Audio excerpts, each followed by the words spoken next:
अब से भी सीरियस होकर पढ़ना शुरू करते हो तो हाँ, तुम अभी भी 2024 में टॉपर बन सकते हो। 2024 में तुम वो अच्छे मार्क्स जो तुम्हें चाहिए, जो भी तुम्हारी ड्रीम परसेंटेज है ना, वो तुम लेकर आ सकते हो।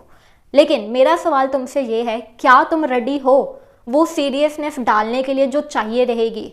क्या तुम रेडी हो डेडिकेशन से 7 घंटे पढ़ पाओगे डेली? बैठ पाओगे एक जगह पे? अगर तुम्हारा जवाब हाँ है कि हाँ करना है, 8 घंटे भी बैठेंगे, 10 घंटे भी बैठेंगे ज़रूरत पड़ी तो फिर ये जो मौका है ना तुम्हारे लिए सबसे ज़्यादा बेस्ट है, क्योंकि इसके बाद कोई चांस है ही नहीं, कोई दूसरा ऑप्शन नहीं है। अगर जनवरी में करोगे ना कि भाई अब शुरू करते हैं, फिर कुछ नहीं होने वाला, फिर तुम 80 वाली लाइन में रह जाओगे, फिर 90 से अबव वाली बात खत्म हो जाती है।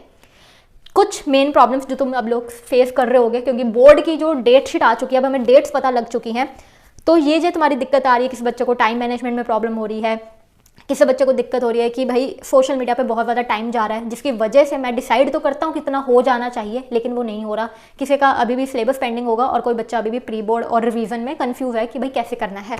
ठीक है, ये हमारी कुछ प्रॉब्लम्स है। चाहे तुम क्लास 10th के हो, चाहे तुम क्लास 12th के हो, किसी भी स्ट्रीम, ठीक है, PCMB, PCB, ठीक है, वट स्ट्रीम, साइंस, कॉमर्स हो, आर्ट्स हो, हर बच्चे के लिए पॉसिबल है अगर वो डेली 8 घंटे बिना डिस्ट्रैक्शन के बैठ के ढंग से पढ़े।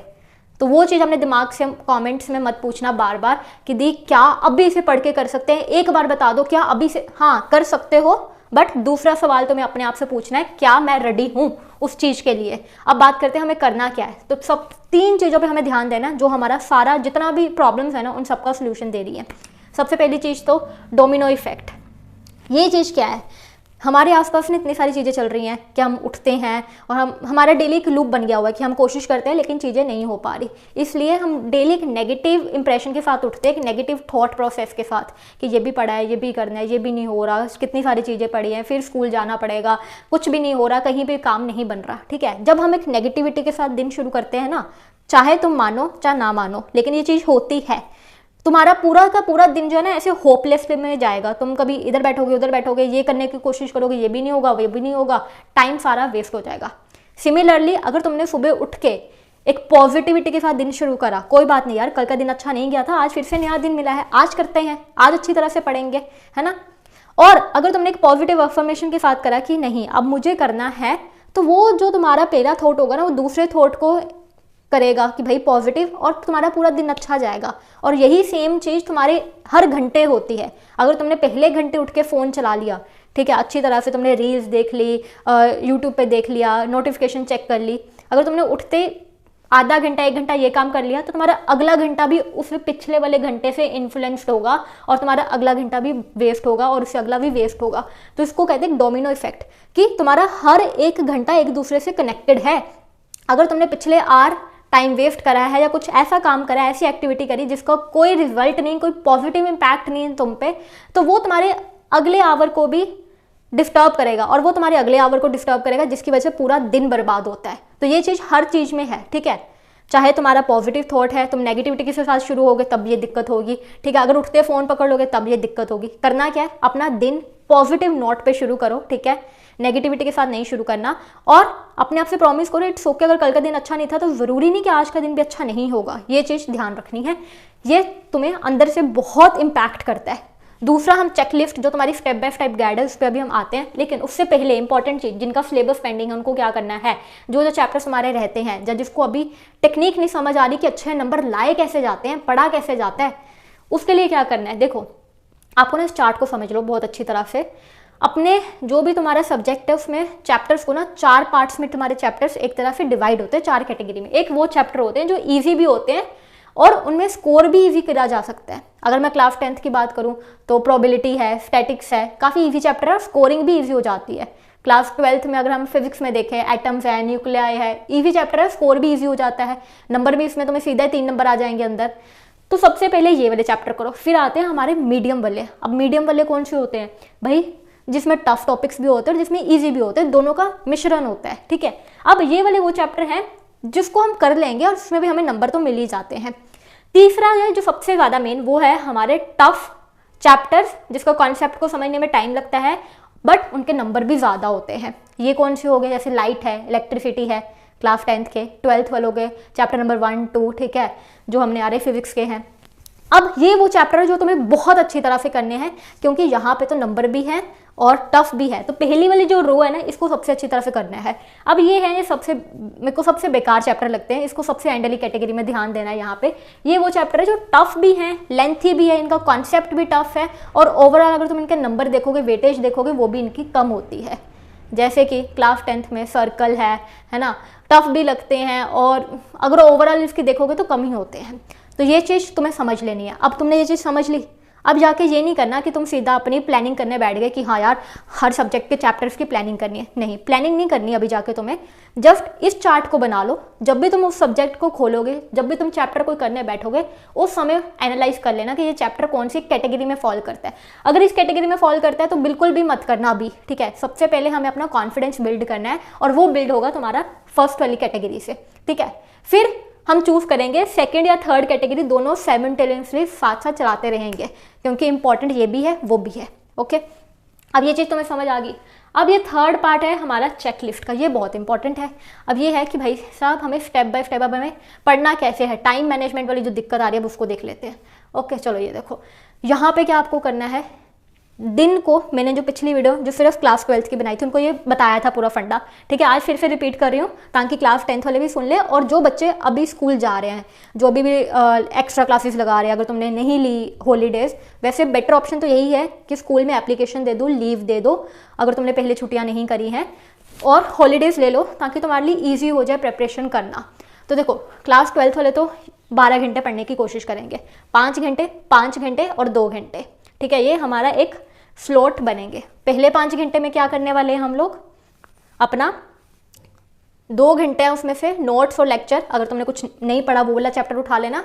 फिर दूसरे घंटे में क्वेश्चंस करेंगे, उसकी प्रैक्टिस करने वाले हैं, इन text question, back exercise, theorems, ठीक है, जो भी एग्जाम्पल्स वगैरह दे रखी है, और उसकी रिटर्न प्रैक्टिस करेंगे। थर्ड वाले में हम उसी चैप्टर के, ठीक है, ये अभी 5 घंटे का ही मैं आगे सेग्रीगेशन बता रही हूँ कि कैसे पढ़ना है। अब जो आखिरी 1 घंटा होगा 5 घंटे में से, उसमें हमने क्या करना है, PYQ सॉल्व करने हैं उस चैप्टर के, प्रीवियस ईयर पेपर, ठीक है, या प्रीवियस ईयर क्वेश्चंस, ठीक है। पिछले 5 साल तो तुम्हें करना ही होता है।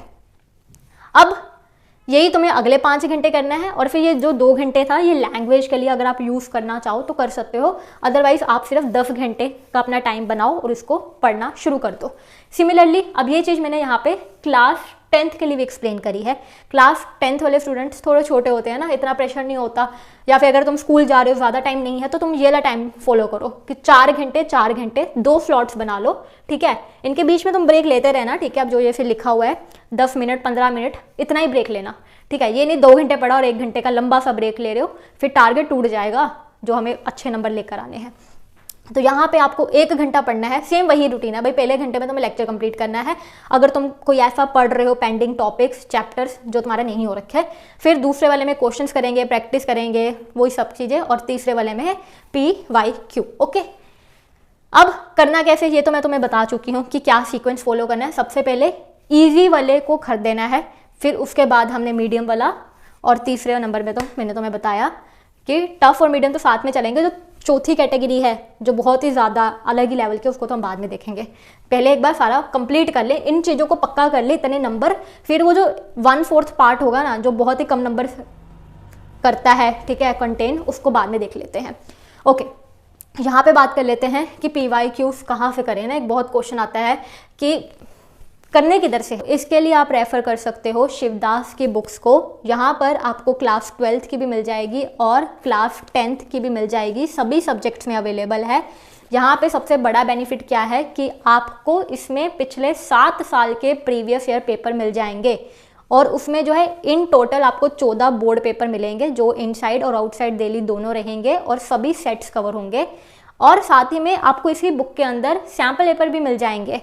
टोटल 11 सैम्पल पेपर मिलने वाले हैं, और एक आपको भी स्पेशल ऑफर चल रहा है फॉर क्लास 12th स्टूडेंट। जो पहले 500 बच्चे हैं उनको ये जो बुक है 360 की वो 149 रुपीज़ में मिल जाएगी, ठीक है। तो जो पहले 500 बच्चे हैं, बाकी भाई शिवदास की बुक्स आपको पता है, जहाँ पे आपको जो कंटेंट है, number of variety of questions है, एकदम फुली वेल्ड अटेम्प्ट अच्छी तरह से एक्सप्लेन करके मिल रखे हैं, और आपको एक ही बुक में आपका काम बन जाएगा। तो लिंक जो है आपको डिस्क्रिप्शन बॉक्स में मिल जाएगा। अब हम बात कर लेते हैं यहाँ पे एक बहुत इंपॉर्टेंट चीज़ के बारे में, और वो है कि हमारे जो दिन में अब पढ़ने कैसे हैं इतने सारे सब्जेक्ट्स। बहुत एक क्वेश्चन आता होता है कुछ कुछ बच्चों का कि दी सब्जेक्ट्स को पढ़ना कैसे है, एक दिन में कितने सब्जेक्ट्स पढ़ें, 1 पढ़ूँ 3 पढ़ूँ, कैसे पढ़ूँ। देखो क्या करना है, ये मैंने ऊपर नंबर ऑफ डेज लिख दिए, एक हफ्ते में 7 दिन ही होते हैं, उसके बाद हमारा साइकिल रिपीट होगा। तो मान लो तुम्हारे पास 3 सब्जेक्ट है A B C, 3 ही होते हैं ना मेन, चाहे आप क्लास 10th के हो चाहे आप 12th वाले हो, मेन तो हमारे 3 ही हैं। अब मान लो कि तुम एक दिन में 2 ही मेन सब्जेक्ट लेके चलेंगे, क्योंकि इससे ज़्यादा हम प्रोडक्टिविटी निकाल ही नहीं सकते। अगर हम 4-4 घंटे भी मिनिमम मान के चले तो हम 2 ही सब्जेक्ट पकड़ सकते हैं, राइट।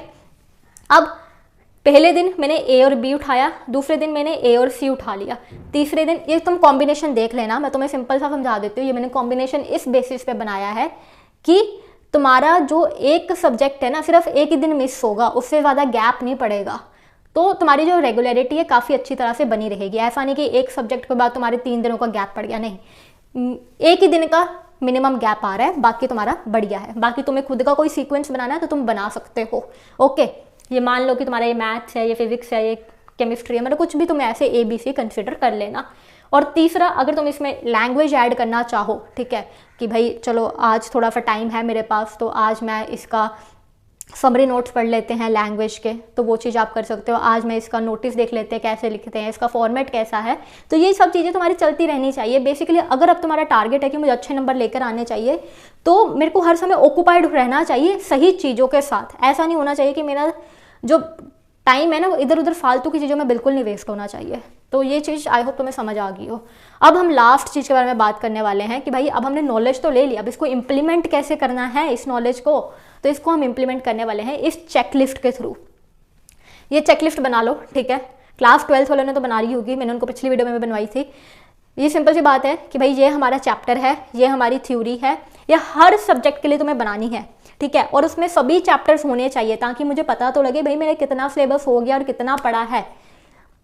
एक बार यहाँ पे चैप्टर्स के नाम आ गए और उसके सामने टिक लगाते चलो, क्या इस चैप्टर की थ्योरी हुई है, अच्छा हो रखी है। क्या इस चैप्टर के मैंने बैक और इन टेक्स्ट क्वेश्चंस कर लिए हैं, हो रखे हैं। क्या मैंने इसकी रिटन प्रैक्टिस करी है, हाँ जी कर रखी है, ओके। क्या मैंने इसके प्रीवियस ईयर पेपर करे, नहीं करे, ठीक है। इस तरह से तुम्हारे वो टिक्स लग जाने चाहिए। अगर कोई नया चैप्टर है पेंडिंग पड़ा है, तुमने कुछ नहीं करा उसका, तो उस चैप्टर में भी जाके उस चैप्टर का यहाँ पे नाम लिखो और टर्न बाय टर्न 1 या 2 दिन में उस चैप्टर को निपटा दो। और जैसे जैसे तुम उसकी थ्योरी कर लोगे टिक लगाते चलना, ताकि तुम्हें पता तो लगे कि तुम स्टैंड कहाँ पे करते हो, तुमने कितना कर लिया, तुम्हें एक्चुअल में किस चैप्टर का कौन सा पोर्शन नहीं आता। तो ना थोड़ा सब कुछ ब्रेक डाउन करके चलोगे तो चीज़ें ईजी हो जाएंगी। और उसके सामने जो लास्ट चीज़ लिखी है वो है कि हर चैप्टर पे कितने डेज लगाने हैं। ऐसा नहीं कि भाई लगे हुए एक ही चैप्टर पे 1 दिन 3 दिन 4 दिन, मिनिमम नंबर ऑफ डेज लिखने हैं और रियलिस्टिक दिखना है कि भाई इतने में तो हो ही जाना चाहिए।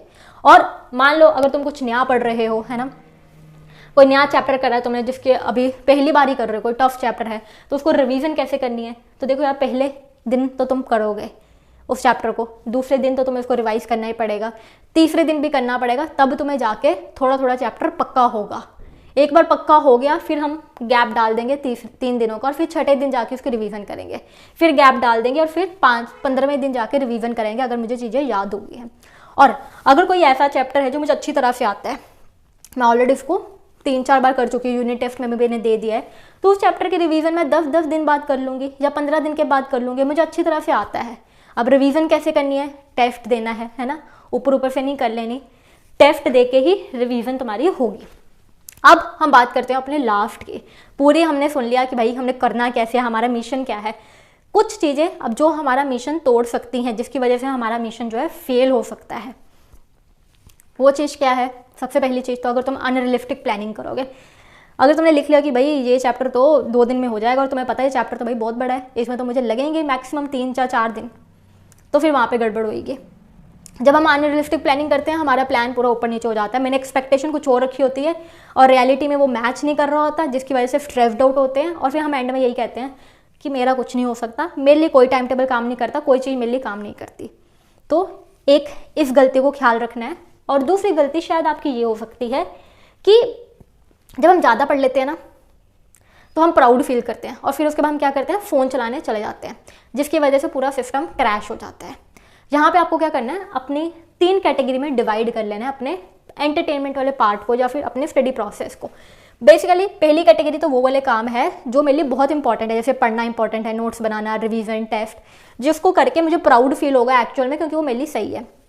कैटेगरी 2 वो वाले काम है जो मेरे लिए ज़रूरी तो हैं बट इतने भी ज़रूरी नहीं है कि मैं उनके लिए टाइम निकालूं, जैसे कि मम्मी की हेल्प करना, अपना शेल्फ साफ करना, एक्सरसाइज करना, वॉक करना, ऐसे ऐसे काम, ठीक है, जो प्रोडक्टिव तो हैं बेसिकली। तीसरा 1 नंबर के टाइम वेस्ट, जाके 2 घंटे रील्स देखना, 2 घंटे कोई कॉमेडी देख रहे हैं, मूवी लगा रखी है, जो एकदम वेस्टेज भी है और जो बाद में मुझे गिल्ट देगा और जिसकी वजह से मैं बहुत ज़्यादा बुरा फील करूँगी। ओके, तो ये चीज़ तुम्हें याद रखनी है। अब यहाँ पे हम क्या करते हैं यूजली, जब भी पढ़ाई करते हैं, जैसे हमने कैटेगरी 1 वाला काम खत्म करा, हम जाके सीधा जंप करते हैं कैटेगरी 3 में, मतलब एकदम शिफ्ट कहते हैं ना, एकदम बहुत ही ज़्यादा हाई लेवल पे बैठे थे, सीधा जाके नीचे डूब गए समुद्र में। वो नहीं करना आपको। आपको क्या करना है, आपको जाना है कैटेगरी 2 पे। बेसिकली ये वाला काम भी अच्छा है, इससे हमें बुरा नहीं फील होगा और एटलीस्ट मेरा टाइम कहीं अच्छी जगह पे जाएगा। ये चीज़ समझ गए। अगर तुम सीधा जाके उस वाली चीज़ में जाओगे तो तुम्हारा कभी मोमेंटम ही नहीं बन पाएगा, फिर तुम वही चीज़ में फंसे रहोगे जो अभी तक फंसे हुए थे, जो तुमने नवंबर में करा, अक्टूबर में करा। कि कोशिश करते हैं पढ़ने की, 5 दिन मोमेंटम बनता है, फिर टूट जाता है, फिर फोकस नहीं होता। तो अगर तुम्हें इस चीज़ से बाहर निकलना है तो ये आई होप तुम्हें समझ आ गया हो। अब हम बात कर लेते हैं अपने लास्ट। अब ये क्या है, ये सबसे सही चीज़ है, ये समझ गए सब कुछ ठीक हो जाएगा तुम्हारा। Replace your social media with sports. अब वो टाइम है आखिरी का कि अब मुझे जो है अपना जो टाइम वेस्ट किसी भी चीज़ पे अगर मेरा हो रहा है तो मुझे उसको रिप्लेस कर देना है स्पोर्ट्स के साथ। At the end of the day हमें मतलब इस चीज़ से है कि भाई मुझे कुछ एंटरटेनमेंट के लिए चाहिए, तो बेटर है मैं स्पोर्ट्स कर लेती हूँ, मैं बैडमिंटन खेल लेती हूँ, मैं फुटबॉल खेल लेती हूँ, मैं चेस खेल लेती हूँ, कुछ भी जिसमें मेरी एनर्जी लगे, जिसमें मेरी जो है मेरा ये अंदर से वो फील ना आए बार बार कि यार सोशल मीडिया पे जाना है। क्योंकि तुम्हें डोपामाइन की कमी पूरी करनी है तो वो तुम स्पोर्ट्स से पूरी करो। अगर कोई पार्टनर मिल जाता है, कोई भाई बहन है तो बैडमिंटन खेल लो, अदरवाइज फुटबॉल ले लो, वो खेलते रहा करो, अकेले भी तुम्हारा काम चल जाएगा। नहीं तो चेस खेल लो फ़ोन पे, ठीक है। अब यहाँ पे वीडियो होती है ख़त्म। अब मुझे तुमसे रिपोर्ट चाहिए, क्या तुम्हें सारी बात समझ आ गई है?